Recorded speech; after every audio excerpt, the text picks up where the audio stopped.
Welcome back to the Vince Words YouTube channel. Those who are new to my channel, please subscribe and click the notification bell so you will be updated on my educational, inspirational, and motivational videos.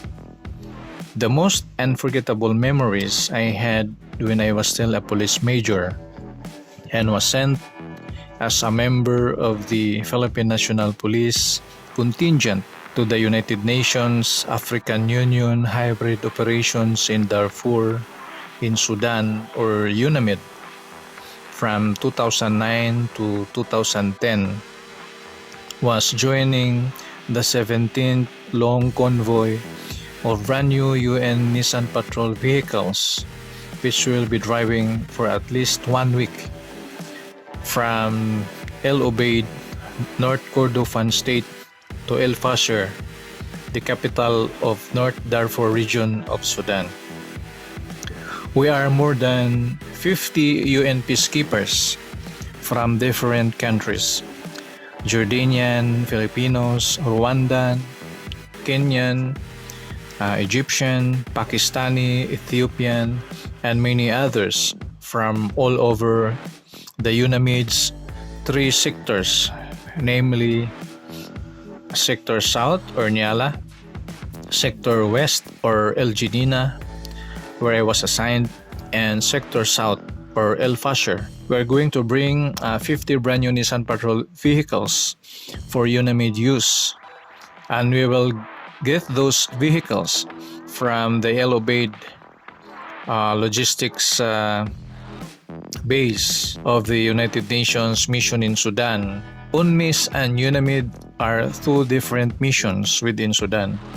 UNAMID is one of the largest UN peacekeeping mission in history. During our mission, Omar Hassan Ahmad al-Bashir was the dictator who served as the 7th president of Sudan from 1989 to 2019, when he was deposed in a coup and he was subsequently incarcerated, tried, and convicted on multiple corruption charges.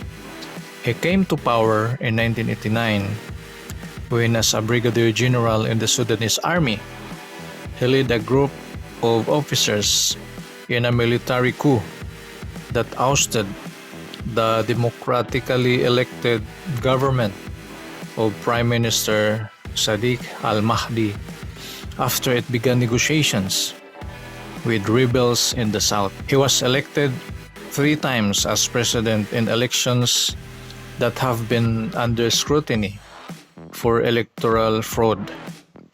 In October 2005, al-Bashir's government negotiated an end to the Second Sudanese Civil War, leading to a referendum in the south, resulting in the separation of the south as the country of South Sudan. In the Darfur region, he oversaw the war in Darfur that resulted in death tolls that are about 10,000 according to the Sudanese government, but most sources suggest between 200,000 and 400,000. During his presidency, there have been several violent struggles between the Janjaweed militia and rebel groups such as the Sudanese Liberation Army or SLA and the Justice and Equality Movement in the form of guerrilla warfare in the Darfur region.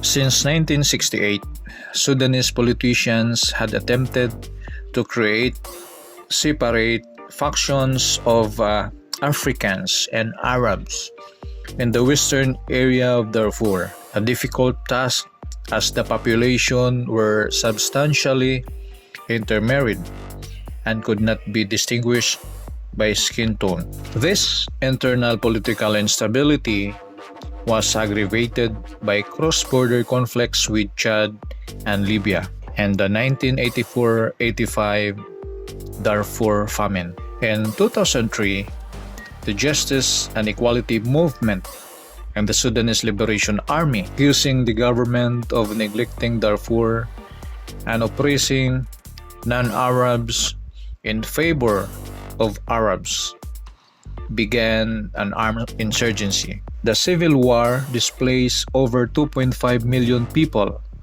out of a total population of 6.2 million in Darfur and created a crisis in the diplomatic relations between Sudan and Chad.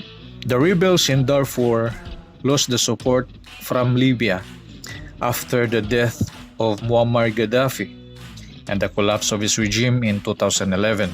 In July 2008, the prosecutor of the International Criminal Court, or ICC, accused al-Bashir of genocide, crimes against humanity, and war crimes in Darfur.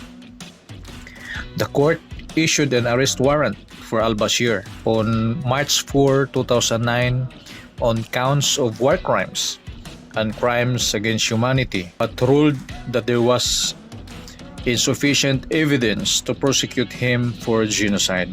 In March 2009, al-Bashir became the first sitting president to be indicted by the International Criminal Court for allegedly directing a campaign of mass killing, rape, and pillage against civilians in Darfur.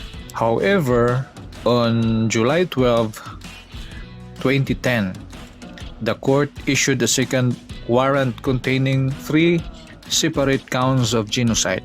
The indictments do not allege that Bashir personally took part in such activities. Instead, they say that he is suspected of being criminally responsible as an indirect co-perpetrator. The court's decision was opposed by the African Union, the Arab League, and non-aligned movement, as well as the governments of Russia and China. On February 11 of 2020, the Sudanese government announced that it had agreed to hand over al-Bashir to the ICC for trial. Going back to the Long Convoy, Khartoum to El Obeid is about 366 kilometers, and as far as I remember, we took a UN flight from Khartoum to El Obeid. So from El Geneina, West Darfur, Sudan, when I was assigned, we traveled to El Fasher first, then to UNMIS headquarters in Khartoum, Sudan, to join all the members of the convoy who will drive sandy areas that we will traverse from El Obeid to El Fasher. South Sudan, with its capital Juba, gained independence from Sudan in July 2011 as the outcome of a 2000 peace deal that ended Africa's longest-running civil war. An overwhelming majority of South Sudanese voted in a January 2011 referendum to secede and become Africa's first new country since Eritrea split from Ethiopia in 1993. From Khartoum, we arrived in El Obeid and took a night's sleep in Hababco Hotel. The police commissioner of UNAMID, General Michael Fryer from South Africa, was there also to join our convoy. So we prepared everything, carton with bread, water, juices, and everything that we need for at least 8 days, because the convoy will only stop during personal necessities or maybe during urinating or praying with our fellow peacekeepers who are Muslims. We were only able to sleep in the places where camps of the Egyptian army were located along the way that we traveled. We have also with us Sudanese army who escorted us and led us the way to El Fasher. From El Obeid and nearby places, at least the road were cemented and there are a lot of long trucks traveling, and you cannot miss seeing donkeys, cows, sheep, goats, camels, and other animals along the road. As far as I remember, when we traveled, we passed in Nahud first, then we passed Kadada, Sharif Kabash, Kuma, Wad Banda, and other very dangerous places because of the hostilities. Many peacekeepers lost their lives in that mission, both in UNMIS and UNAMID. Carjacking was rampant, rape, kidnapping, and other crimes. The course of the convoy was very challenging. At first, we traveled more or less 140 to 160 kilometers per hour in cemented roads in the North Kordofan state. After that, we went into the desert and drove more or less 80 kilometers per hour in the sand where there are no trails. Only sand all around that your vehicle will get stuck if you drive a bit slower. All you can see is a cloud of dust and sand, and there are times that you cannot even see the flashing lights of the vehicle in front of you. All I can see is the tip of the radio antenna of the vehicle in front of me, which serves as my reference point while driving. You need also to be flexible in holding the steering wheel because you don't need to maneuver all the time.